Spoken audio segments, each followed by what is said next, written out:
이승우 변호사의 형사 완전 정복.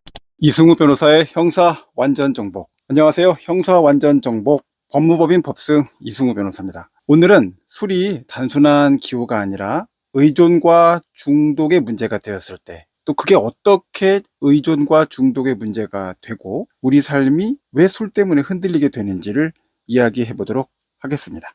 이승우 변호사의 형사 완전 정복. 가시죠.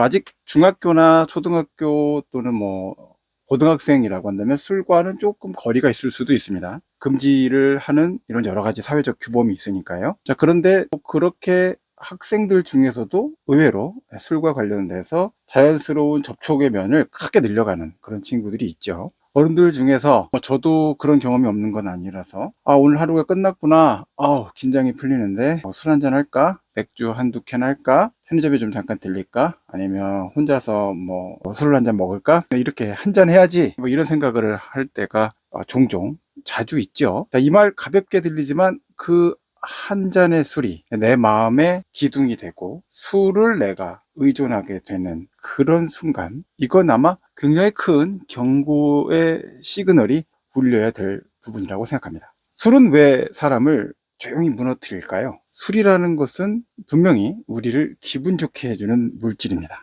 근데 의학적으로 좀 살펴볼까요? 의학적이라는 건 뭘까요? 생물학적이라고 볼 수 있겠죠? 화학적이라고 볼 수 있겠죠? 그렇게 보면 중추신경을 억제시키는, 그 중에서도 고등적 판단을 하는 전두엽을 마비시키는, 신경을 취하게 하는 이런 물질입니다. 그래서 중추신경 억제제라고 부르죠. 그래서 뇌가 날카롭게 막 반응하고 있는 거, 고통을 막 인식하고 있는 이런 부분들을 진정시켜주는 겁니다.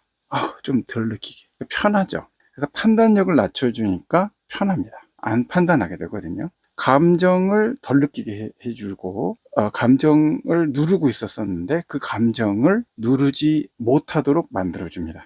그러니까 어떤 사람은 웃고 싶었는데 못 웃었어요. 그러다가 웃음이 많아지고, 어떤 사람은 울고, 어떤 사람은 분노가 폭발하고, 감정의 둑이 무너진 거죠. 이게 반복되면 어떨까요? 난 좀 더 자유롭고 싶었던 것 같아요. 술 먹었을 때 내가 좀 더 나 같았던 것 같아요. 뭔가 사회적인 규범이나 억제로부터 좀 해방되는 것 같은 느낌이 들어요. 이게 반복되면 우리가 아니죠. 우리 뇌가 점점 술을 뭔가의 감정 도구의 대변자, 감정 조절의 촉매제, 이런 것으로 이제 착각해서 의지하기 시작합니다.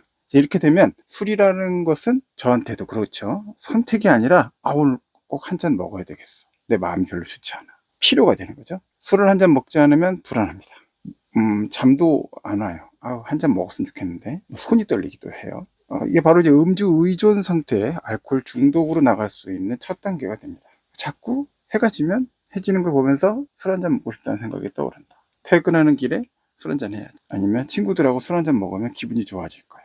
그래서 약간 취한 상태로, 많이 취한 상태로 집에 들어가서 자야 잠이 잘 오는 것 같은 그런 문제가 되는 거죠. 저는 형사사건을 한 20년 정도 넘게 이제 오랫동안 다뤄왔는데요. 놀라운 이야기들이 좀 있어요. 형사사건 범죄, 그리고 굉장히 계획범죄 이런 것들이 많을 것 같잖아요. 근데 의외로 우발적 범죄가 대부분입니다. 술이 없었다면, 술을 마시지 않았다면, 술을 함께 먹는 자리가 아니었다면 그런 판단을 했을까? 그런 사건이 일어났을까? 이런 사건들이 너무나 많다는 겁니다. 술김에 폭행하거나 술김에 폭력, 욕설, 술김에 운전하고 성범죄.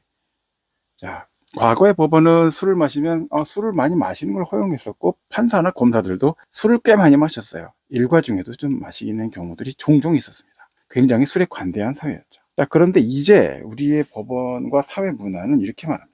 술이 취한 상태? 네 잘못이잖아. 그게 왜 범행의 고의나 처벌 형량을 낮춰야 되고 피해자하고의 관계에서 너한테 유리한 상황이 돼야 되는 거지? 라는 거죠. 결국 우리 사회는 이미 홧김에 한 일, 이것을 변명으로 받아들이지 않는다는 거예요. 오히려 상습적으로 음주를 해, 또 반복적으로 주치범죄를 해, 그럼 어떻게 봅니까? 재범 가능성이 높다라고 받아들이고 있어요. 자, 그러니까 술은 나를 위로해주는 친구 같지만 사실은 친구가 아니라 나의 적이었던 거죠. 술을 자주 마신다는 것은 적을 의존하고 적에게 나를 맡기는 것이다. 그래서 적과의 동침, 적과의 술자리, 나를 재판정으로 이끄는 낯설진 않죠. 익숙한 손길일 때가 대부분입니다. 자, 그러면 술을 끊는다. 다시 안 먹을 거예요. 이렇게 다짐하는 거 과연 맞을까요? 물론 필요한 순간이 있겠죠. 일시적으로, 단기적으로는요.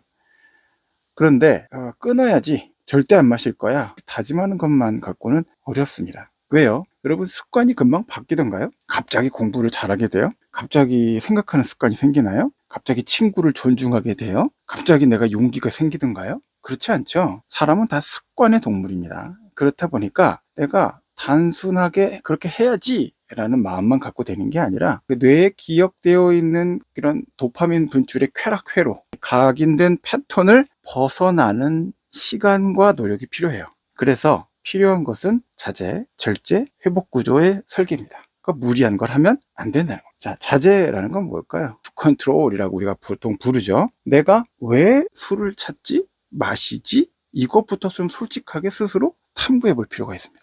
다른 사람하고 이야기해 보는 거 물론 도움될 수 있어요. 근데 그거는 보고 배우는 거죠. 내가 스스로 받아들이는 과정이 있어야 된다는 거예요. 그래서 언제 내가 마시게 되지? 이걸 내가 알아야 됩니다. 나를 관찰하는 거죠. 내가 내 친구가 돼서 약간 유체 이탈을 해갖고 나를 지켜보는 겁니다. 정보는 많잖아요. 그죠? 내가 내 자신에 대한 정보는 진짜 어마어마하게 많습니다. 보지 않아서 그렇지. 창고에 진짜 막 데이터가 그득그득 쌓여있고 어마어마하죠. 오늘 내가 힘들어서 마셨나? 이 상황을 버티기 위해서 마셨나? 그러면 계속 먹어야 되나?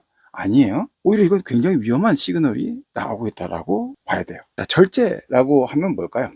끊는 게 아닙니다. 절제라는 것은 끊을 절이 아니에요. 통제할 수 있는 절도 있는 범위 안에서 통제한다라는 거죠. 강제로 끊기보다 마시지 않아도 되는 날을 늘려나가는 거예요.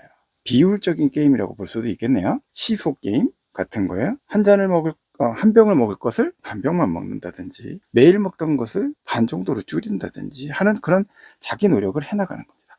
그러다 보면 아프기도 해요. 왜? 여태까지는 술 먹어서 잊었던 통증들이나 고통들이 밀려오니까요. 근데 한 가지는 기억해 주세요. 사람은 고통을 오감으로 느끼면서 내가 살아있게 되는 겁니다. 그러니까 고통을 다 차단하면 어떻게 될까요? 내가 살았는지 죽었는지 알 수 없는 상태가 되게 돼요. 그래서 적절한 고통을 잘 꾸준히 처리해 나가는 게 어찌 보면 인생 같기도 합니다. 자, 내 몸 없이 긴장을 풀 수 있는 시간을 늘리는 거, 운동을 한다든지, 커피를 마시면서 사람들과 대화를 한다든지, 요리를 한다든지, 책을 읽는다든지, 쇼츠는 별로 안 좋다고 하니까요. 영상을 공부할 만한 것이나 좀 내가 삶을 개선할 수 있는 부분으로 한다든지, 저처럼 이렇게 어떤 강의 같은 자료를 만들어 보는 것도 괜찮을까요? 의외로 변호사들 중에서도 알코올 중독되신 분들이 많다고 해요. 그러니까요. 그리고 이제 회복이라는 게 또 필요하겠죠. 너무 많은 것들이 내가 의존하고 있었어요. 많은 것들을 의존하고 있었어요. 근데 갑자기 내가 그거를 혼자 회복할 수 있을까요? 여러분, 아프거나 해서 내가 도저히 혼자 치료할 수 없어 어디 가요? 병원 가잖아요. 그죠? 그래서 전문가의 도움을 받아서 회복으로 들어가는 거. 이거는 부끄러운 일은 아닙니다. 부끄러운 건 뭐냐? 부끄러워서 전문가를 찾아가지 않고 계속 술에 의존하는 상태가 심화되는 게 부끄러운 거 아닐까요? 저도 그런 점은 좀 생각을 해볼 필요가 있겠네요. 자, 금주 클리닉을 찾아간다든지 심리 상담이나 약물 치료를 병행하는 겁니다. 그러나 이 클리닉이나 상담이나 약물 치료에 내가 전적으로 의지해서는 안 되겠죠. 회복이라는 건 뭐예요? 내가 다시 자립하기 위해서 필요한 겁니다. 자, 결국 술을 끊는 건 용기도 있어야 되고요. 지혜도 있어야 됩니다. 슬기로워야 된다는 거죠. 자, 그래서 저도 음주 사건 관련된 여러 가지 사건들을 변론하게 되지 않겠습니까? 아까 말했죠? 형사사건 관련돼서는 음주를 배경으로 한 사건들이 대부분 상당히 관여돼 있다. 많다. 이렇게 말했어요. 자, 그러니까 음주와 관련된 사건을 단순히 형사처벌만 좀 줄이자. 무죄만 받자. 이렇게 봐서는 안 되겠죠. 음주라는 원인을 우리가 통제하고 제거할 수 있게끔 같이 노력을 해야 되는 시간 누적이 필요한 거예요. 그래서 제 입장에서는 피고인이 된 사람 또는 피의자가 된 사람이 다시 사회로 돌아올 수 있는, 근데 이분이 음주만 통제할 수 있게 되면 아주 괜찮은 사람이 될 수 있단 말이에요. 그럼 같이 노력을 해야 되겠죠. 이걸 굳이 표현한다면 회복형 변론이다, 이렇게 볼 수도 있겠습니다. 하루하루 동기부여가 필요하죠. 그러면 저하고 카톡을 주고받을 수도 있겠죠. 술을 얼마를 줄였습니다. 아유, 잘하셨습니다. 저도 이럴 땐 술을 먹고 싶더라고요. 근데 우리 같이 참읍시다. 작은 술이라도 좀 덜 먹을 수 있으면 서로 좋은 거죠. 치료 의지를 담은 진술서 같은 것들을 냅니다. 아까 어떤 기관들이 필요하다고 그랬죠? 회복을 위해서 금주 클리닉이나 심리상담, 약물치료 같은 구체적인 계획을 해서 시간과 에너지를 투입하고 그로부터 나오는 것을 그냥 그대로 수동적으로 수용하는 게 아니라 능동적으로 어떻게 수용하는지 관찰일지 같은 것들을 써봅니다. 그다음에 가족들이 굉장히 그걸 바라고 있을 수가 있어요. 그래서 가족들이 도와줄 수가 있습니다. 가족들의 진술. 자, 본인이 변하려고 노력하는데 가족이 도와줄 수 있는 마음의 상태가 있다. 그건 굉장히 중요한 거고 큰 거고 결국 그게 진짜 사랑입니다. 상담 이수 계획서. 자, 이렇게 하루하루 변화하는 모습, 노력하는 모습, 이런 것들에서 법원이 진정한 변화를 받아들일 수 있는 이제 소명 자료 증거로 보게 됩니다. 그래서 저는 저와 그리고 제가 이제 가르치고 있는 이제 변호사들은 이 점을 믿고 또 믿으려고 노력합니다. 사람은 항상 변합니다. 사실 그거 안 변한다고 생각하는 게 이상한 거예요. 술로 무너졌죠? 원래 술을 안 먹던 사람이 술로 무너집니다. 변했죠? 술로 무너졌던 사람이 술에 취해서 의존적이 생겼으니까 못 돌아올 거다. 그것도 이상한 얘기입니다. 시간이 걸릴 뿐이에요. 돌아올 수 있습니다. 인생은 다시 돌아올 수 있어요. 의지와 노력의 문제고 누가 도와주느냐의 문제겠죠. 자, 이제 우리 젊은 친구들, 10대 친구들, 하이틴, 이제 막 중학교, 고등학교 간 친구들, 술 먹는 친구들 꽤 돼요. 술 먹는 걸 멋있게 생각하고 어느 순간에 멋있는 부분이 있을 수도 있어요. 감정적으로 빵 하는 게 있으니까. 근데 그리고 나서 다음날 아침에 술 깨면요, 속된 말로 쪽팔려요. 또 소에 은팔찌 찹니다. 잘못하면. 20대 30대 여러분, 자, 혼술 괜찮다. 이상한 소리예요. 술은 불안을 잠시 있게 하지만 그 불안이 없어진 게 아니거든요. 술이 깨면서 2배, 3배로 불안감이 밀려옵니다.